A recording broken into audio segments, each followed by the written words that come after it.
Ciclones, furacões, tornados podem fazer uma certa confusão em nossa cabeça. Normalmente associamos a grandes destruições e parece que tudo é a mesma coisa, mas existe diferença entre eles. Hoje vamos falar do ciclone extratropical, muito comum aqui no Brasil.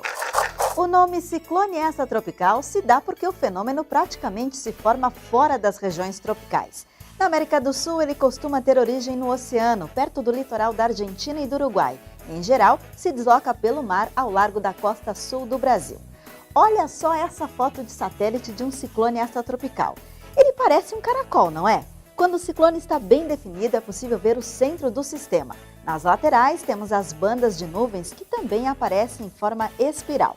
A meteorologia define o sistema como uma região de baixa pressão atmosférica. É uma forte instabilidade com nuvens muito densas e que tem um movimento circular no sentido horário, aqui no hemisfério sul. As nuvens podem até passar dos 10 km de altitude e no centro é onde a pressão é mais baixa. Normalmente na costa do Brasil ela fica entre 980 e 1005 hectopascais, que é a medida de pressão. Os ciclones comuns no Brasil, especialmente no outono e no inverno, podem causar chuva forte, mas seu principal impacto está relacionado aos ventos intensos e elevação do nível do mar. As fortes rajadas de vento são provocadas justamente pela baixa pressão e pelo movimento giratório do ciclone. Em mar aberto, esses ventos constantes aumentam muito a agitação marítima. As ondas ficam altas e podem ocorrer ressacas na costa. No continente, a ventania, que pode até passar dos 100 km por hora, muitas vezes provoca destelhamentos, quedas de árvores e diversos prejuízos. Agora vamos entender como exatamente se forma essa área de baixa pressão. Todo o sistema está associado ao movimento do ar de baixo para cima, que é a convecção.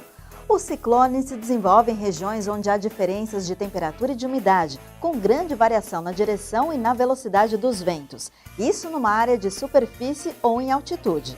Ele pode se formar sobre o continente e se deslocar em direção ao oceano, ou, o que é muito comum, se formar sobre o mar associado a uma frente fria. O ciclone extratropical pode parecer com um furacão nas imagens de satélite, mas tem uma estrutura diferente e não deve ser confundido. O ciclone tem um giro horário na baixa atmosfera até mais ou menos 5 km de altura e um giro anti-horário em altitude, acima dos 5 km.